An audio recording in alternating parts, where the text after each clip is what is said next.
Hello there, I'm Thomas Hatsios, the pilot captain flying the Boeing 777-300 ERX tonight flight from Zurich International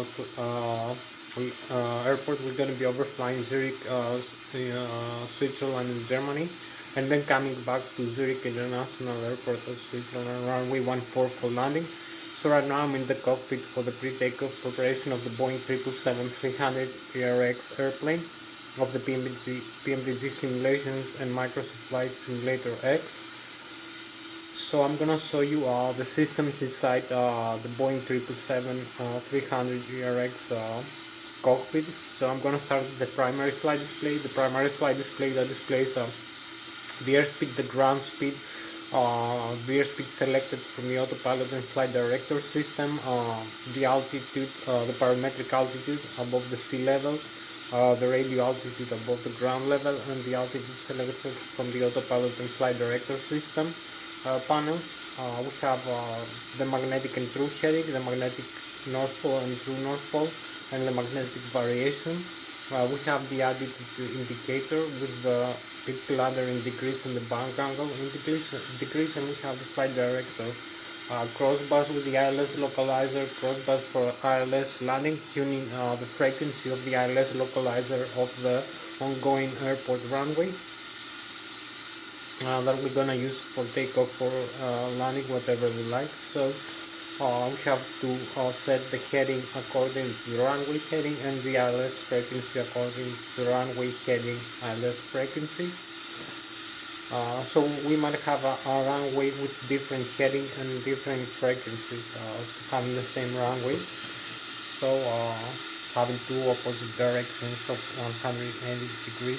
So I'm gonna show you also the rate of climb, the descent tape. I'm gonna show you the flight mode annunciator with the auto throttle and the autopilot vertical and horizontal navigation modes, and also the ILS localizer mode.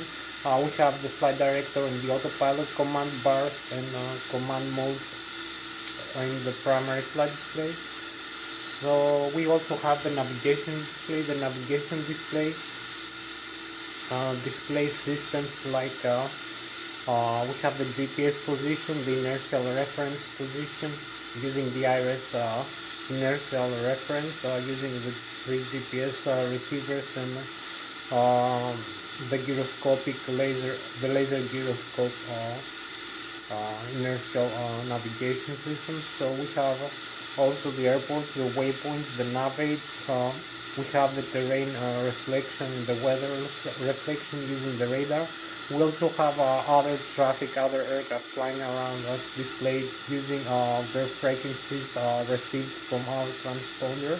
Our transponder also transmits our frequency and sends this ongoing signal to other aircraft in the air traffic control to locate our aircraft position, our heading, track, and also our altitude differences with the other aircraft or the air traffic control. So we also have the flight path flight plan we create using we have the GPS position of our aircraft, and the flight plan we create using the flight management computer. So you can see some of the systems here. You can see the primary flight display over here, the navigation display, the flight management computer, the autopilot here, and flight director system panel over here, the axis over here. So I'm gonna show you also. We have the wind direction and magnitude, and also the next waypoint we're gonna be flying, the distance to that waypoint displayed in the navigation display. We have a whole flight plan from the departing runway and airport, the position of the aircraft, the horizontal and vertical fixes we have to fly, and also the destination airport. So I'm gonna show you also the autopilot and flight director system panel. I'm gonna show you the autopilot engage and disengage switches. I'm gonna show you the auto throttle select knob with the airspeed select knob, and also the auto thrust, the speed guidance select modes for the auto throttle. After we select an airspeed, we can set desired modes like the auto throttle, hold, or the climb continues, or the flight level change. So maybe we'll have some different modes in other aircraft variants. So we also have the auto throttle left and auto throttle right engage and disengage switches, arm and disarm. We have the flight director engage and disengage switches. As I said, we have the airspeed select switch over here. You can see the airspeed select here. So we can set the airspeed with this knob differently. This is the autopilot and flight director system panel. So whatever airspeed we select, we're gonna have the this value 250 knots. We can select the climb continuous, auto throttle or flight level change, and also the VNAV, the vertical navigation, which is connected to the speed mode, which sets the thrust in constant thrust mode. So you can see here we have the primary flight display. We have the primary flight display. I'll show you first the navigation display. So we have this displays the airspeed selected from the autopilot and flight director system displayed with purple. The altitude selected from the autopilot and flight director system displayed with purple. We have the flight director crossbars and the autopilot also crossbars, which uses the same information like flight director. The pitch cylinder is decreased 2.5 degrees ticks, and the bank angle. Also the limits for takeoff and for landing, the radio altitude 2 feet above the ground level. We have the heading magnetic and true north pole, so we can have the magnetic variation, and you can see the heading select is 360 degrees. Here's the altitude 10,000 feet. We will select a different heading and altitude here in the autopilot and flight director. So we'll set the heading like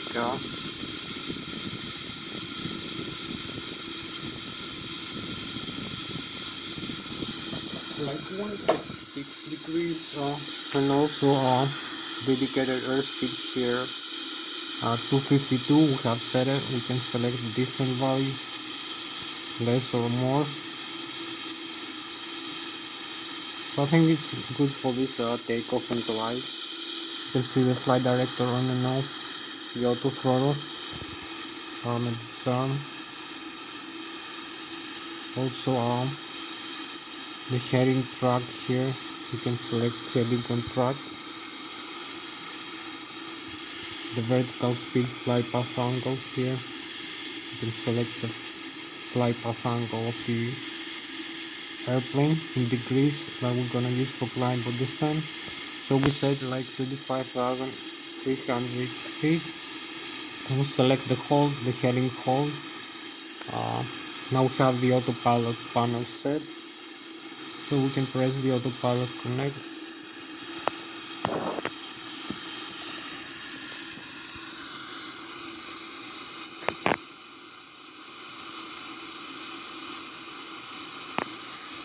So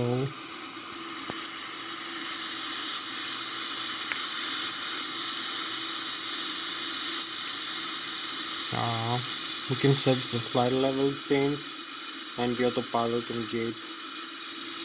Maybe mode like here.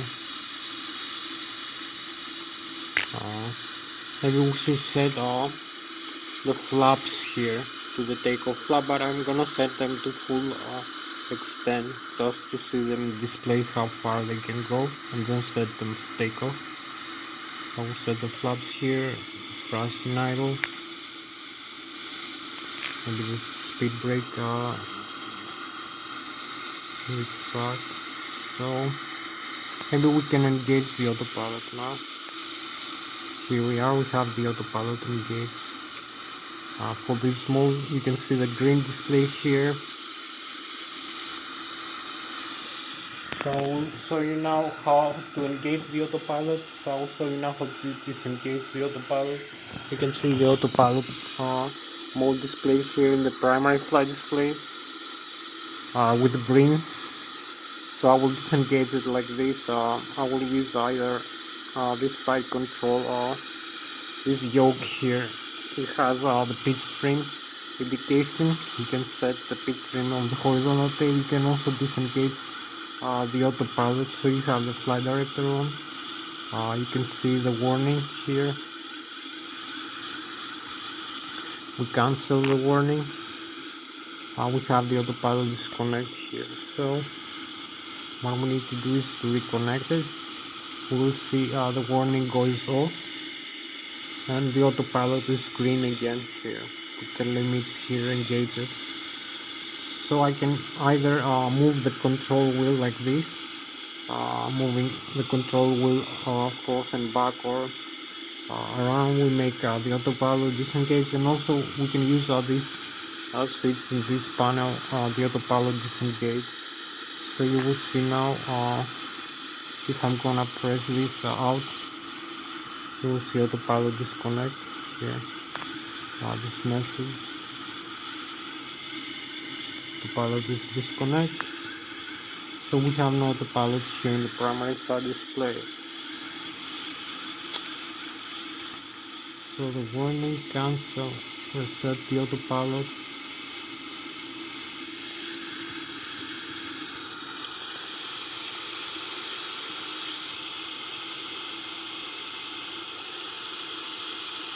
So you can see the outside view of the Boeing 777-300 PRX airplane. Hope you like it.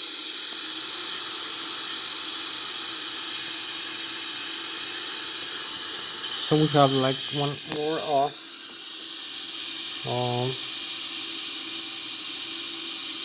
like 1 hour exactly for this flight. So I will have to show you now a few more systems more fast. I will show you the thrust levers, how to use the thrust levers to set the thrust from the left and the right engine. We have two engines for redundancy, safety and redundancy, and also for thrust, to avoid thrust asymmetry in flight, because each one is installed in a wing position as to provide asymmetrical thrust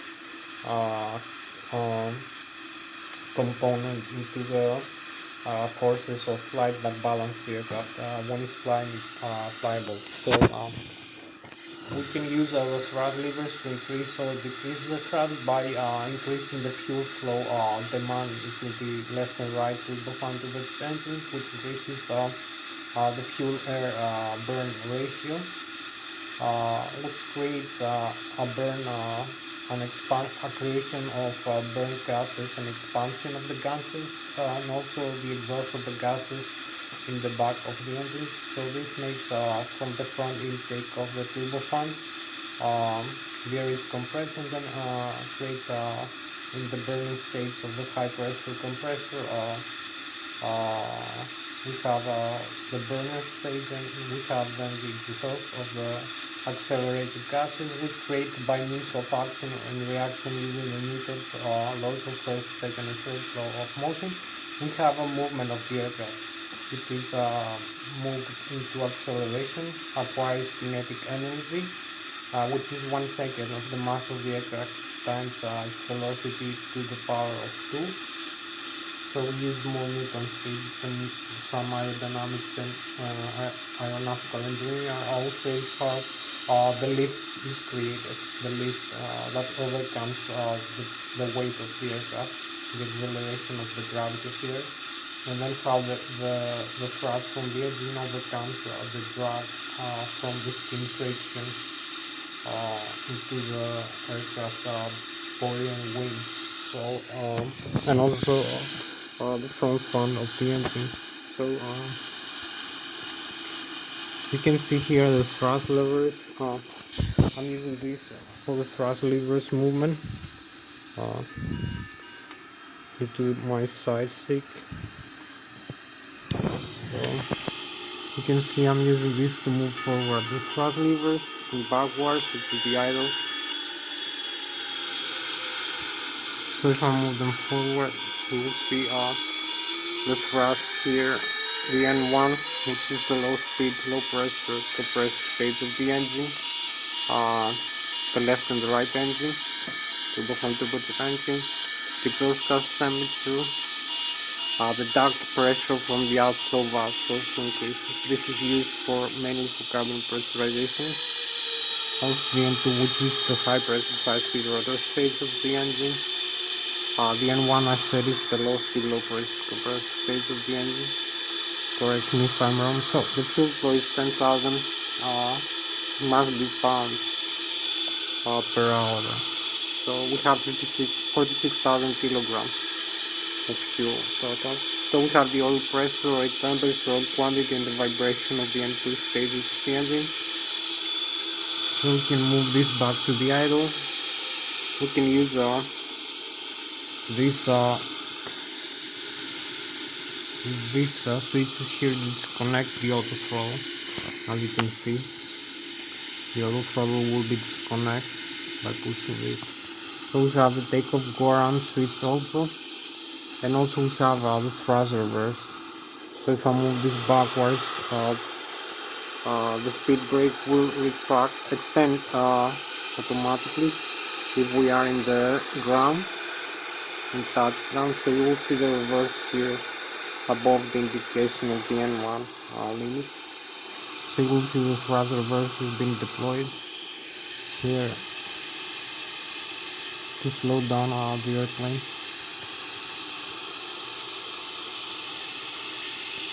So you can see the thrust reverse, then deploy it again. You can see it's symmetrical for both engines, the thrust reverse.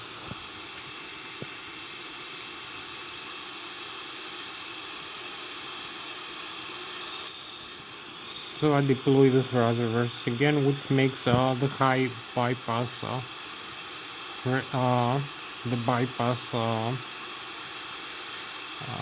airflow from the engine, which is not obtained burnt fuel to be reversed during the landing phase or rejected takeoff. So this makes the aircraft slow down in the ground after landing. If we need extra help besides the brakes, the toe brakes, so I just engage this. You can see here we have the landing gear is down, like indicated here. We have the alternate landing gear here. We have the flap position 30 degrees. Also, the flap override, the gear override, terrain override lock. So we have some. We have the auto brake for landing. We can set the auto brake here. I have it in the off right now. So all these indications here from the engines are displayed in these two displays, the upper ACAS and the lower ACAS. The indication through Lszh, and the engine indications are all monitored and controlled by the electronic engine control computers, which control the FADECs. The FADECs are the full authority digital electronic control computers, which control each one installed per engine in the gearbox of the engine. It has its own alternate current source after the aircraft has been energized. So it uses its own electromagnetic generator to power itself, and its dual channel computer, which controls the N1, which is low speed, low pressure compressor stage of the turbo engine, the N2, which is the high pressure, high speed rotor stage of the turbo engine. The exhaust gas temperature, the fuel flow per engine per hour, and the oil quantity, oil temperature, and the vibration of the stage of the engine of the N2. So it monitors and controls other functions also, like the outflow valve, the compressor outflow valve, because of the engines spinning. We have more pressure, outflow pressure from the outflow valve for cabin pressurization, and for air conditioning, for wind and engine ice, and also for the hydraulic fluid compression, for the hydraulic fluid tank. So the FADECs are the main component that control the engines when we command the engine's desired thrust using the thrust levers, or we command the engines using the autopilot and the flight director using the auto throttle system. So this controls also the thrust, obviously the thrust position, the desired fuel flow, and the thrust limits over here for takeoff. You can see 104.6 maximum, this green needle over here. So this is the position commanded right now. This is it has some difference until it's going to achieve the desired thrust. So if we move it to the idle, we'll slowly achieve this idle thrust. If we move it fast from here into the maximum takeoff, you will see it takes some time, like a couple of seconds, to accumulate a thrust from the position where it was before. So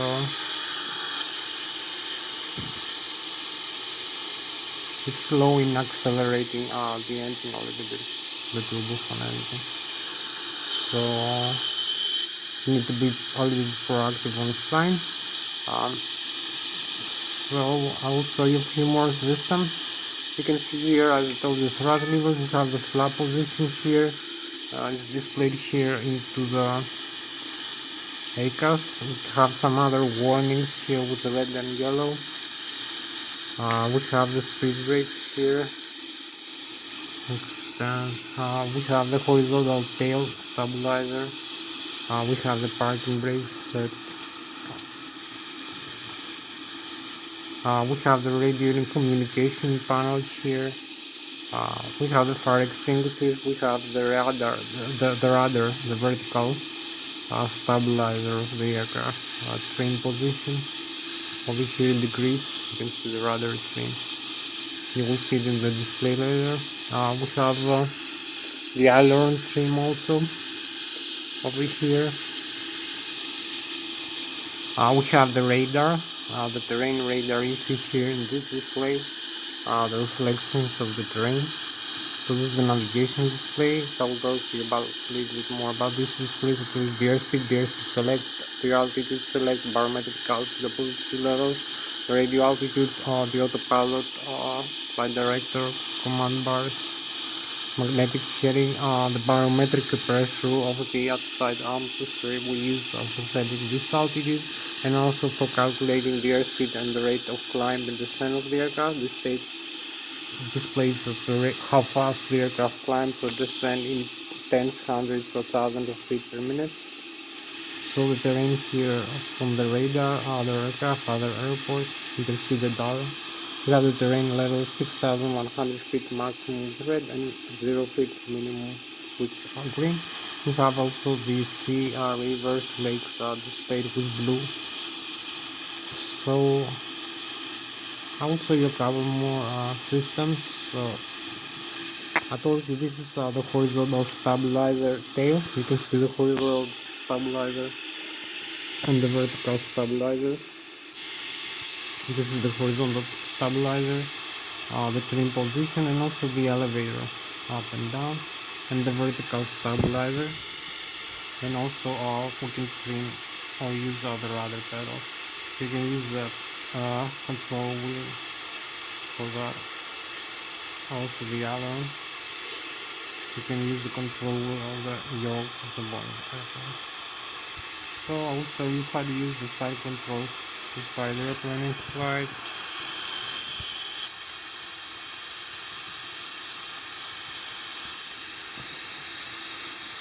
So you can see here is the horizontal tail electric trims cutout switches. The C and the ROC, the CNR. I think it's the CNR hydraulic system electric trim cutout. So we have it in the normal. We're having the electric trim for the autopilot and the auto throttle. When we use this system, we have an electronic trim position of the horizontal tail. You see the pitch trim here. Alternate or manual, nose down or nose up. Over here, nose up. You can select what you want to. So you can use also these switches here for this nose up and nose down, and also for the aileron trim, autopilot disconnect.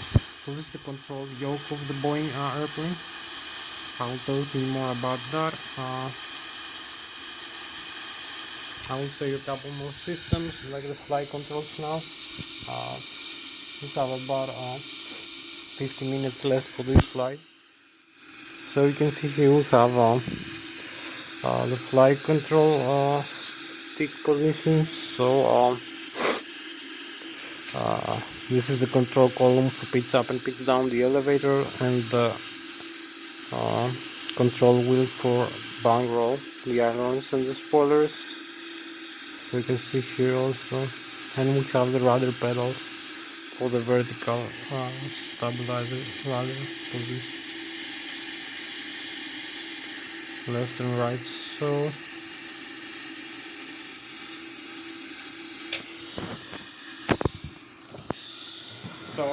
we use the thrust levers from the engines, as you can see, to advance the thrust, because we need thrust to make the aircraft acquire some kinetic energy, some acceleration, some velocity. So the kinetic energy, after that we use again the Newton's first, second and third law of kinematics of motion. So by means of action with the propulsion from the expanded gases, the aircraft acquires some airspeed. Then for this aircraft, with this takeoff weight right now, we have 254,000 kilograms, 46,000 kilograms is the fuel on board. So we need a takeoff speed of about 154 knots. This flaps 15 degrees for this runway length. We have specific runway select, so we need a pitch trim the horizontal tail of the aircraft up 4 degrees, and also use 15 degrees flap for 154 knots airspeed V2. So this is about 270 knots, 270 kilometers an hour, excuse me. So it's quite a lot of airspeed. So when the aircraft achieves this airspeed, it achieves an effective lift component that can make the aircraft overcome the weight and the acceleration of the gravity, the weight of its own body and the gravity. So the wing acquires the wing loading. The weight of the aircraft is proportional to the wing area, the left and the right wing, the forward wing area. So it must be equivalent to the weight of the aircraft per square meter of or square foot of surface wing area, and also the lift component must be equivalent. So this also is effective when it acquires an effective angle of attack of a takeoff, 0T, at about 10 or 12 degrees up, non-speed up. To have more angle of attack, it makes more lift for this takeoff speed. So you can see here we have the forward wings of the airplane and the tail, the horizontal tail. You can see the bottom of the wings is a little bit more flat, then the top is more curved. It has a bigger curvature over here. So this makes a difference of pressure between the bottom and the top. The bottom is more pressurized of the air component of the airflow, while the top, because the air travels faster in the top surface, there is less pressure in the top surface of the wing. So it creates the lift component for takeoff, the lift force. So this has been created at about 35% of the mean aerodynamic core position. The maximum lift component is I believe when we are in takeoff speed 270 kilometers an hour for this weight of this aircraft with 15 degrees flap and 4 degrees horizontal tail. The horizontal tail trim, you can see this is the horizontal tail, and we use it to create a moment arm force. The moment arm, you can see the horizontal tail has some surface area that creates a moment arm force depending on the airflow and the airspeed of the aircraft, the amount of that is been hitting the surface of the tail. So this is deflected upward and makes the nose of the aircraft pitch up. So the tail of the aircraft is deflected downward for pitching up the nose of the aircraft, and this is transverses through the axis of the center of gravity and the center of aerodynamic in aerodynamic core position of the aerodynamic lift position, maximum aerodynamic lift. So this is the moment arm force, which is equivalent. It can be the air mass traveling through the tail of the aircraft, the horizontal or the vertical tail, and it's equivalent to the rate of flow per second, the volume that is being deflected when we move the elevator of the tail up to make the tail of the aircraft move down and the nose move up. So this is for takeoff pitch only, and used for landing also, pretty much like this. So it picks up a little bit. So you have also to be careful not to hit the tail in the ground during takeoff. So we have also, you can see how big these wings are to carry the weight of the aircraft proportionally. We have the weight to the surface area loading. This is different principle for aerospace engineering and aeronautical engineering, so I need some reading for that. You can see the wings here. We have the 35% of the mean aerodynamic core position, where the maximum lift has been created here, and here is this arrow here, this vector that transverses the center of gravity vertically. That is this axis, and also have the moment arm down into the tail component from the center of gravity position all the way to the horizontal and the vertical tail, pretty much. That makes also an angle, trigonometric angle. So we use sinus and cosinus and tangent angles, trigonometric angles, mathematics, Newton's physics, and trigonometric angles, sinus, cosinus, and tangent sinus angles, and the airflow of the air mass, and the thrust from the engines, also another airflow. This is being accelerated and compressed air, and also burning fuel, which makes hot gas expand and propels the aircraft forward. So this makes some of the forces when we achieve the flight speed, which is about 154 knots for takeoff, and then this higher it creates the effective lift component, which overcomes the weight of the aircraft times the acceleration of the gravity, and it must be higher than the stall speed. The stall speed is not effective lift airspeed for a given angle of attack. It makes the aircraft stall at 1g angle of attack. So we need to be careful also when we fly not to reach the angle of attack for the given airspeed that is gonna make the aircraft stall. So remember this, when takeoff you need to have a higher airspeed than its stall speed. The V2 speed for this aircraft, for this fuel and passengers cargo, 254,000 kilograms, 46,000 kilograms of fuel, and about 30,000 kilograms passengers cargo.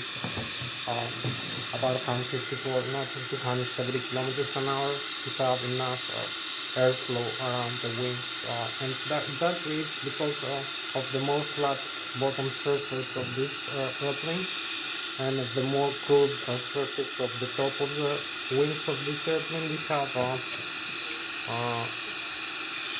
have a little bit more. We have more lift in the top of the wing, and we have more pressure in the bottom of the wing, because the air travels slower in the bottom of the wing, and the air travels faster in the top of the wing. We have a big curvature in the top of the wing. You can see the big curvature over here on this area. So this is most of the aerodynamics and physics for this flight.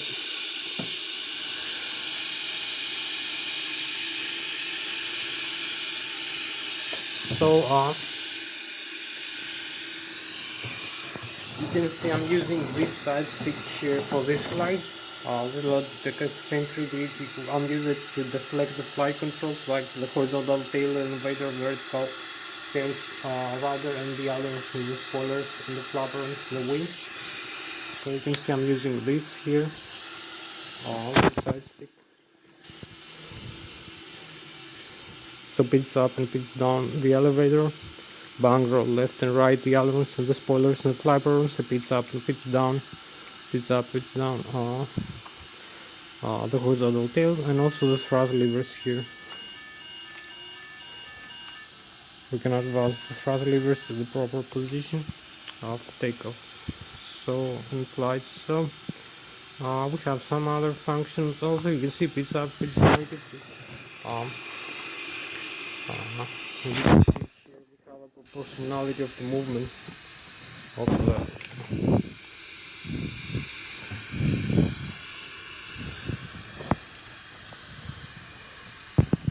of the movement of the flight controls here, and also the elevator here, the rudder pedals here, left and right to yaw the airplane.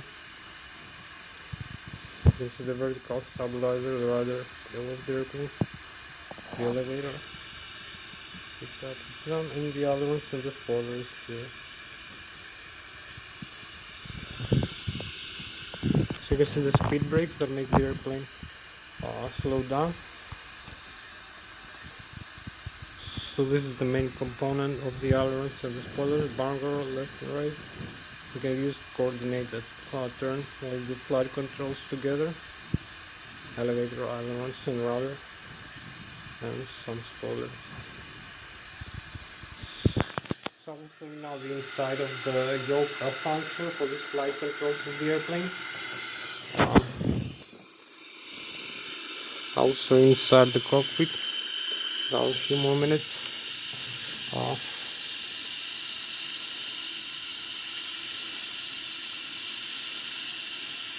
So we have about 38 minutes for this slide.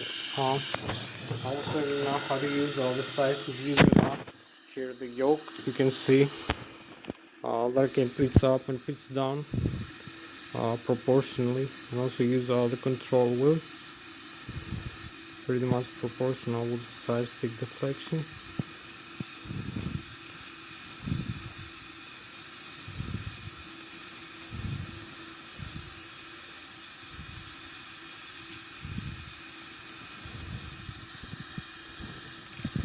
You can see again the pitch up and pitch down, and also bar roll left and right, and the rudder pedal over here used for the vertical stabilizer. So we have the full control of. We also have this view here. I will show you a couple more systems. This displays we have the engine, so we have the flight controls here. This is the movement of the flight controls.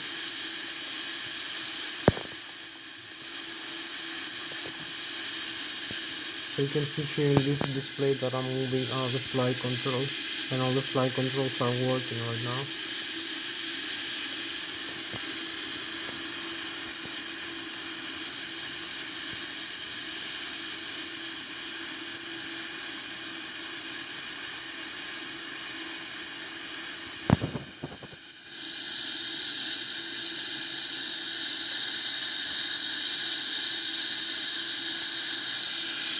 So I hope you can see a more clear view here of this system. You can see the elevator, the rudder, and that the flight controls are normal. You can see the left and right engine, the wing, the horizontal wing and the vertical, and the rudder trim, the stabilizer trim. I'm gonna show you later how to use them. So I'm gonna show you some of the systems here inside the cockpit now.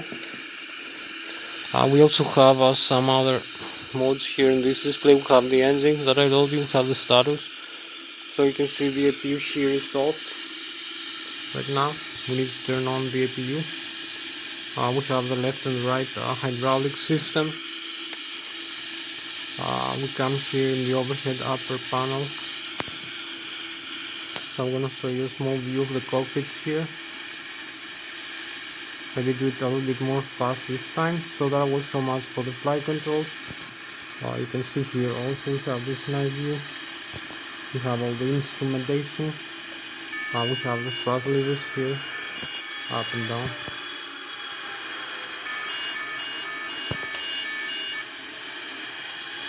So you will see the thrust increase here, the commanded thrust. We have the speed brake here, the parking brake, on and off. This parking brake. We have the pitch stream, the normal and the alternate cutout switches for the pitch stream. Also the fuel run valve over here, the flap position. We can set the flaps up to 15 degrees. We have the primary this flight management computer. So the speed brake here, extend down. We have the fire extinguishers here for the left and right engine, the radar, the weather radar, the transponder, and some other radio communication panel. We have the displays here. I'll tell you a little bit about that. We have the autopilot here. You can see autopilot connect, disengage. So you see we have to cancel this. The modes, we have the vertical speed, also the heading. You can select the heading here and hold. Also the vertical speed or flight path angle. You can set a minus or a plus. You can see also this displayed or trigonometric angle in degrees for the center outline. So you will see the FPA here displayed instead of the output. So I will show you now what I mean. We have here the overhead panel.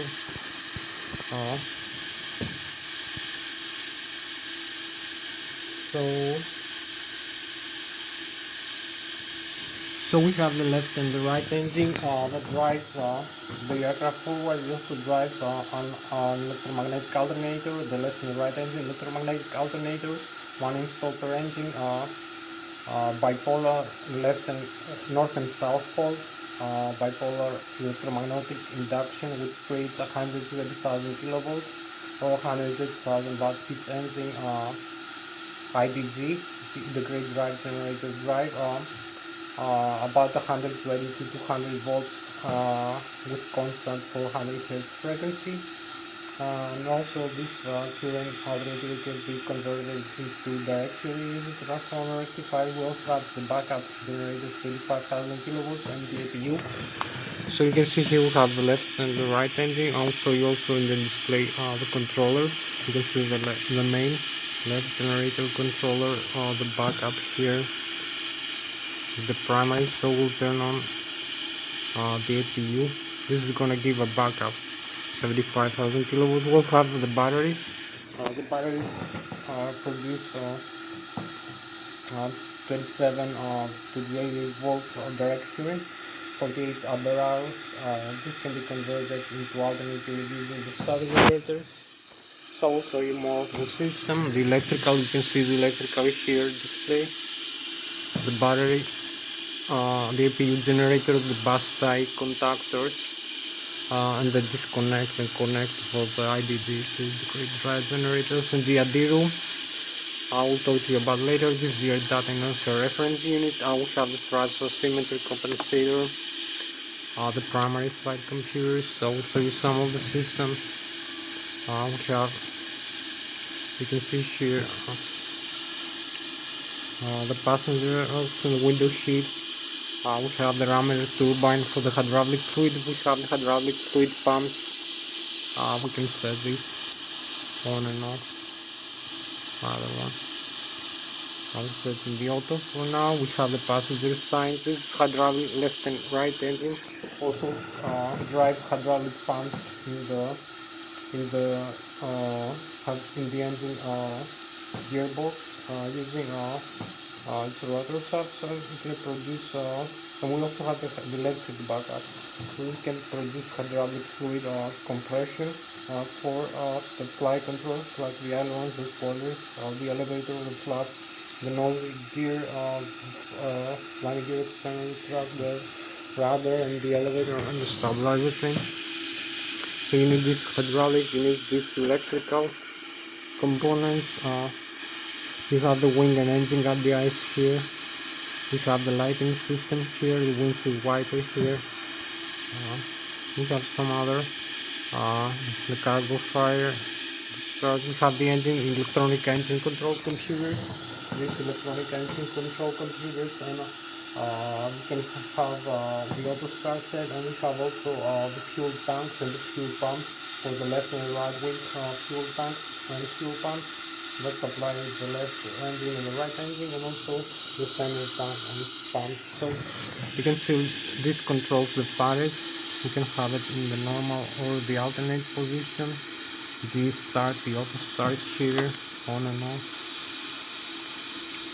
We have the fuel jettison arm and sun, the crossfield. This is for the fuel.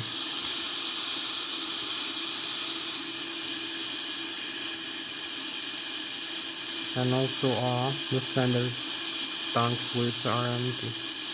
So we have the nozzle, the eject fuel. You can set it back to the normal. We also have the cabin pressurization. We have the fuel here, the engine start, and the engine flight control, the engine products. We also digital electronic control computers. We have the primary flight control computers, and we have the ADIRU, the Air Data Inertia Reference Unit that displays and controls the GPS position, the gyroscopic acceleration and deceleration of the aircraft using the laser gyroscopes and universal reference navigation, and also the pitot static and pitot anemometric for the airspeed and the barometric altitude of the aircraft, the barometric pressure and the angle of attack of the aircraft, GPS position, and also the rate of climb and descent, and the magnetic compass, so magnetic field heading various. So you see here, we have all this displayed here because of the ADIRU, all this and this here for the engines, for the computers and the autopilot. It's fed through this small switch here, the ADIRU system. So we have more of the system. We have also the pressurization system, the cabin pressurization, also and the outflow valves from the engines and the EPU, which supply the pressurized air. All the systems can be pressurized air, like the cabin pressurization, the hydraulic fluid pressurization for the flight controls, and also the wind and engine at the ice and the air conditioning of the aircraft. So you can see here the outflow valves from the left and the right engine. You can see the overhead panel, the whole almost of the overhead. We have other systems also here, some other switches used mainly for maintenance in the ground. We don't need for flying. So we have the left and the right engine. You can see the outflow valves, compressed air, the APU, compressed air, the isolation. You can isolate this. So we have the packs, the left and right packs, which admit this. So we can turn the APU and leave this like this for starting the left engine, having closed the packs, but we will do it automatically. So we will see in a while. So we have like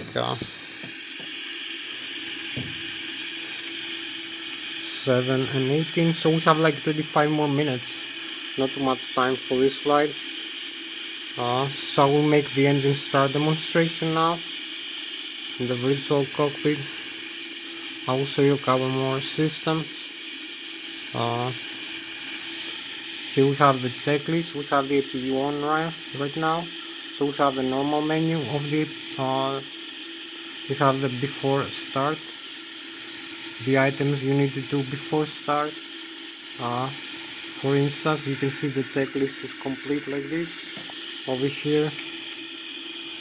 So you can see the Boeing 777. We have the non-normal.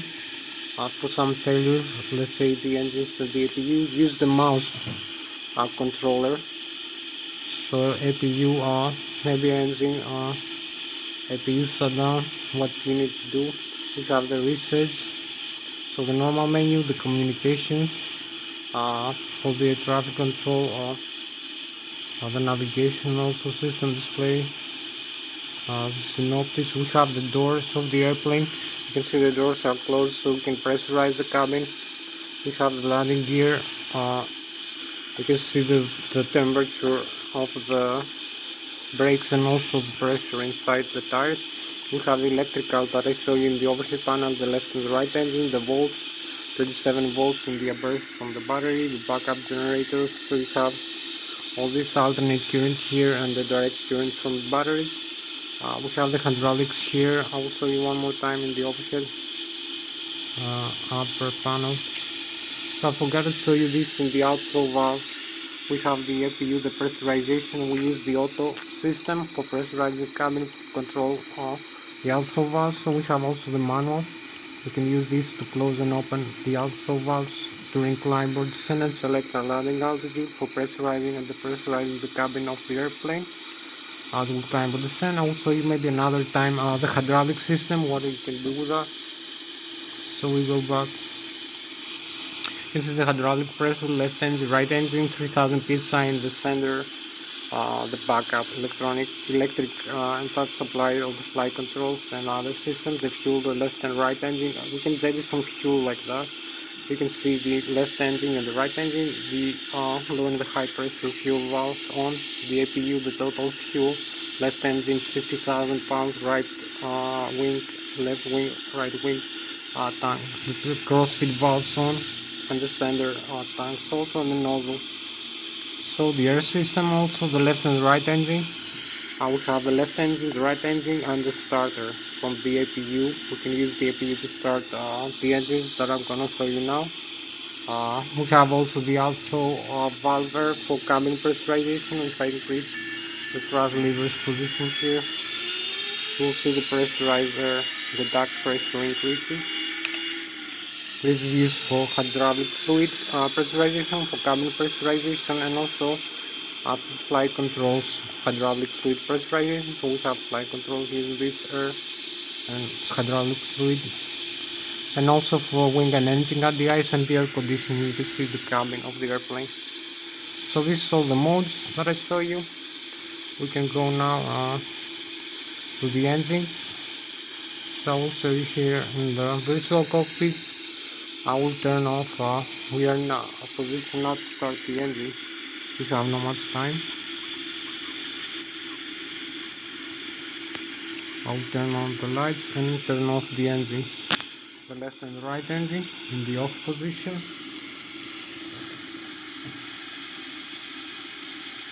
So we have a few more minutes for takeoff. We have set the flaps for takeoff 15 degrees. The N1 decreases, the exhaust gas temperature decreases, the N2 also, and the fuel flow is 0. So you can see here we have like 22 more minutes for this flight. You can see the outside view. And for starting the engine, you can see the engines are stopped now. The left and right engine turbo fan. So going inside the cockpit, I will use the auto start system here in the overhead panel. You can see the reset, the left wing engine first in the start position. So you will see the N1 increases, the exhaust gas temperature also. The N2 increases. We have a fuel flow 0 above 36%. You can start. You can see the air compression inside the engine. The left engine can start the spinning. So we can start the fuel flow valve to the on position.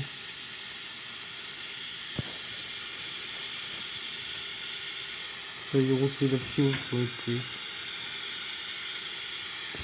above 1000 kilograms per engine per hour. So you have the fuel flow here increase, and we have the engine start for the left wing engine. So we'll go into the right wing. You can see the engine is off. So we come here, we can start the left wing engine. We start the right wing engine now. Engine not to start.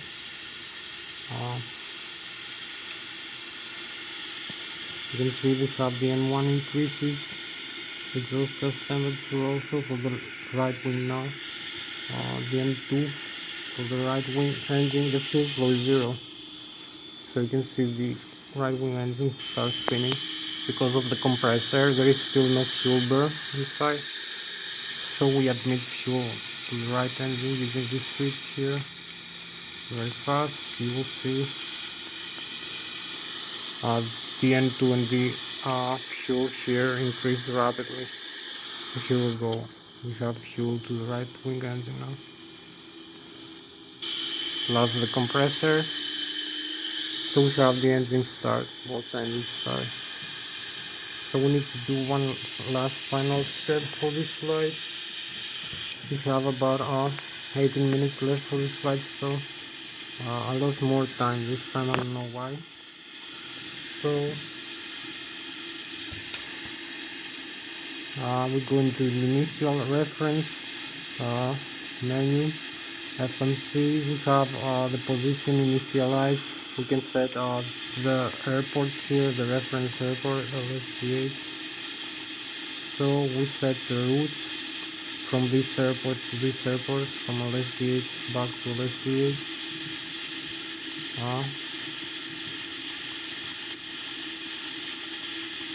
And runway 14. So we set the departure and arrival. Departure transit run fix, and arrival same runway I left. Localizer transit fix, transit fix. We have this cancel discontinuity here and activate. So we have the zero fuel weight, the reserve, the cruising altitude 35,300. Switch over here and the cost index.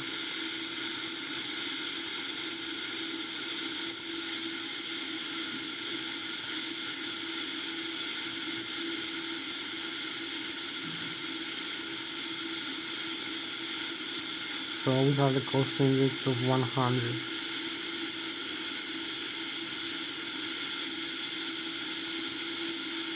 So we have the takeoff calculations of flap system, center of gravity 36% with V1, 132, we rotate 140 and 154 takeoff with this gross weight and flaps position.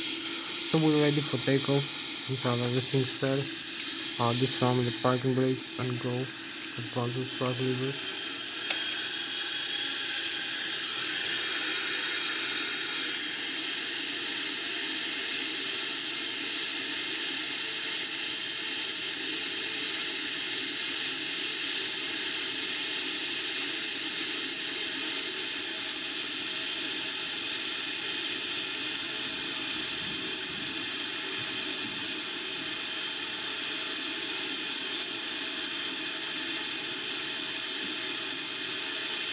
So the runway is open.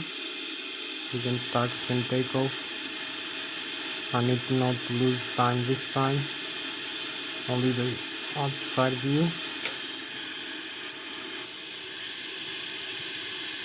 So here we are. We need to align with the runway a little bit. So this is where we are.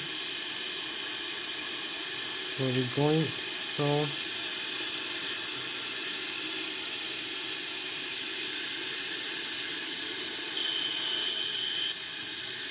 disarm the parking brakes, advance the thrust levers and go. This is only press here now. Use the rudder pedals to free.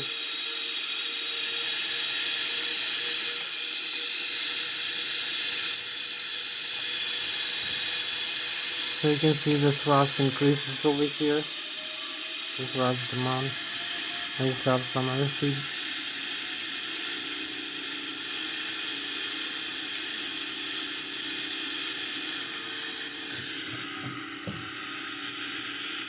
So we have V1 almost, 10 more knots.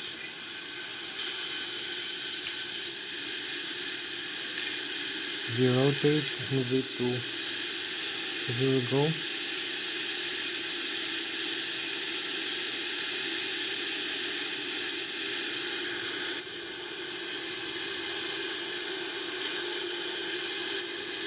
So we have a positive rate of climb. We can retract the landing gear now. Over here, retract landing gear. You can see we are 600 feet above the ground level, traveling 193 knots, 192,000 feet, 1,000 feet above the ground level, 2,600 feet above the sea level, 190 knots. You can see the stall speed limit here, the V2, and also the flaps limit. So we climb with 3,400 feet per minute. Maybe we need to climb a little bit faster, and I use more thrust. So you can see the thrust position here, the commanding thrust. Also, you can see the terrain here, levels 2,000 feet above ground level. Now flying with fire, flying with higher rate.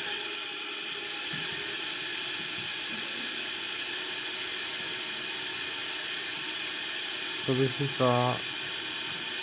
the airport below us.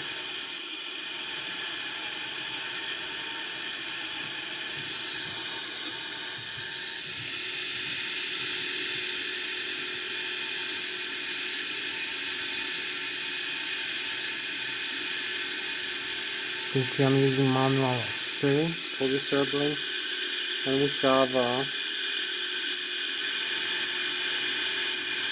like 12 minutes left to go for this flight, so maybe not much time to do everything for this flight. So I will show you a little bit just outside the view, the Boeing 777. We have also another airplane flying around us. We have this nice view of the night sky here over flying Switzerland. So we fly with about 500 kilometers an hour, 11,000 feet above the sea level, about 10,000, 3,000 meters above the ground level, and keep climbing. So this is the Boeing 777, 300 ERX.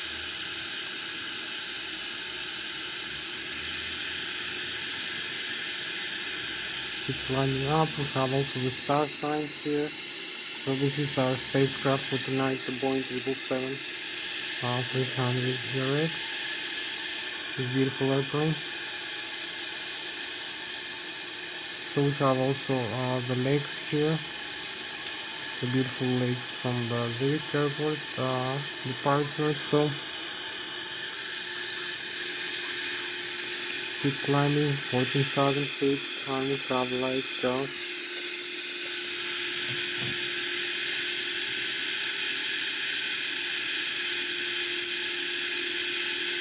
yeah, we have like 10 more minutes left for this flight, not too much time. So once we climb up like 25,000 feet, maybe not having time, I lost too much time, maybe with explanations, I don't know why.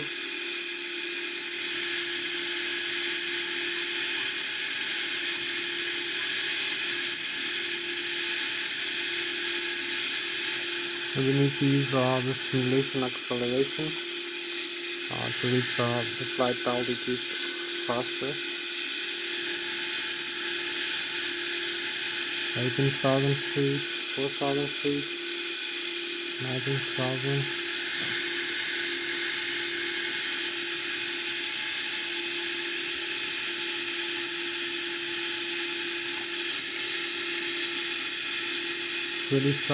feet. You can see we fly manually, and here we have the modes and gauge. Have some stall warnings here. We're flying with Mach 0.4 or 500 kilometers an hour right now. 30,000 feet, 6,000 meters above the ground level, or about 250 meters a second. Need to climb up a little bit more. So here we are over flying the lake. 31,400 feet. 32,000.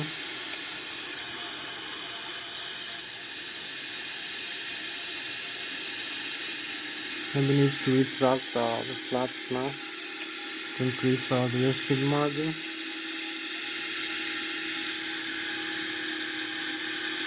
$33,000 feet, here we are. We cross the limit for the chemtrails, so we have chemtrails now.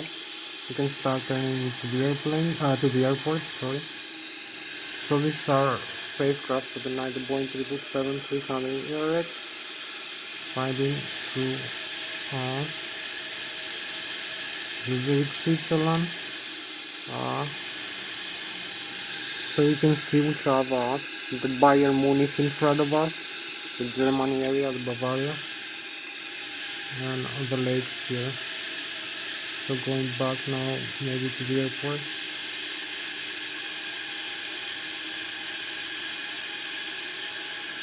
So hope you like the lake view.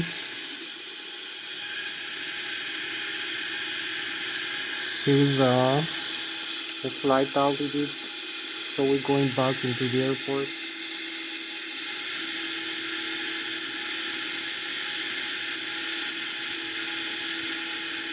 And descend with maximum airspeed. And also retract the flaps here.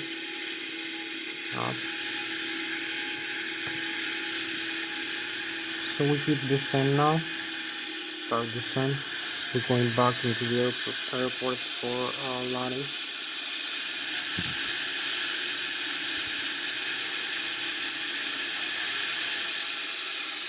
So we have about a few more minutes left to go.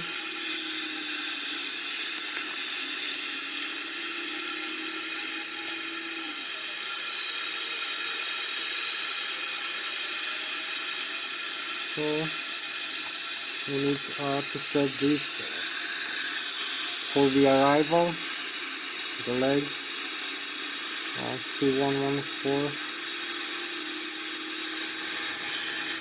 and also the reference landing speed. So this is all we need. I will start descent.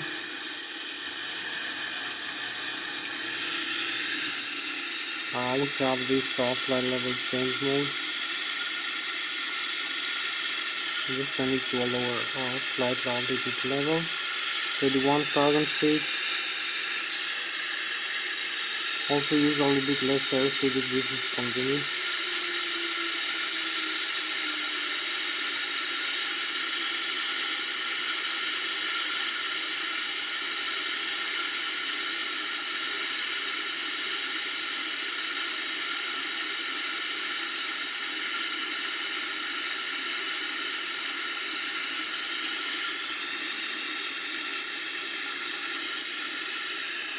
So here is the runway. We overflying the runway, 17,000 feet.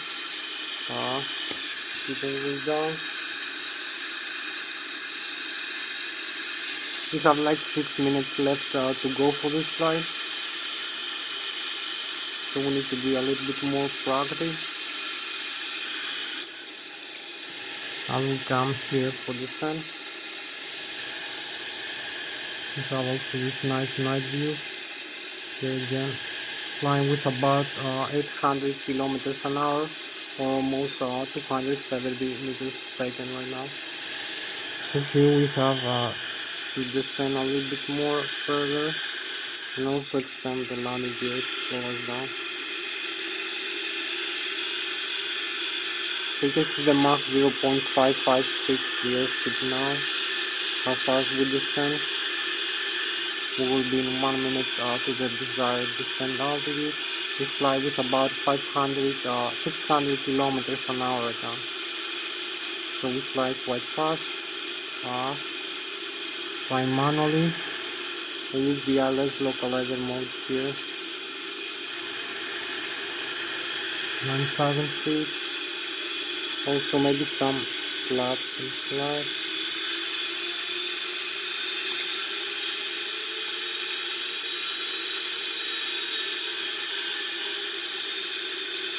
So we are aligned with the Lszh localizer, the glide slope. You can see the glide slope here that would follow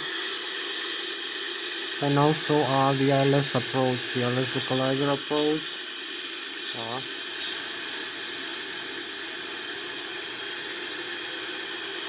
You can see the Lszh localizer, the horizontal and the vertical glide slope, the airspeed right now. We will select a lower airspeed for landing, and also we have the runway here in the display. So you can see where we are right now, where we're going, very close into the ground.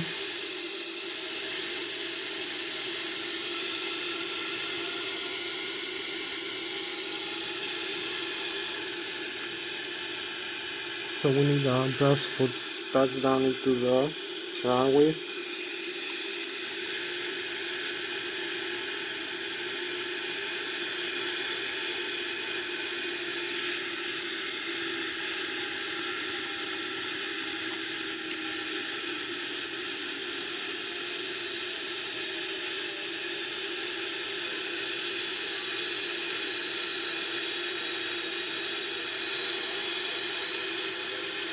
We have maybe like 1 more minute left for this flight, simulation time.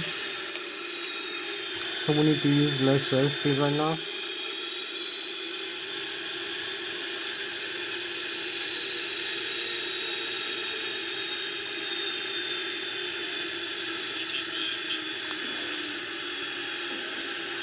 And also use maybe the simulation rate normal. So we are 35,300 feet above the ground level. Use a little bit more airspeed.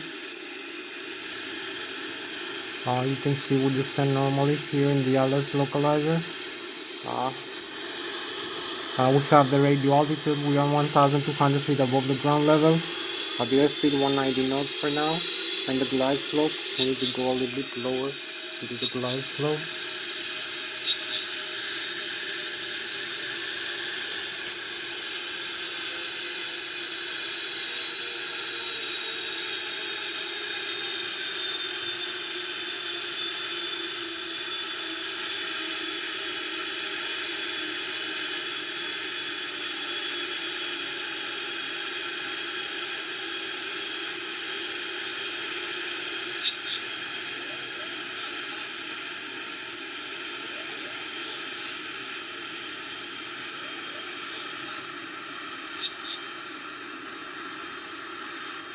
So here we are.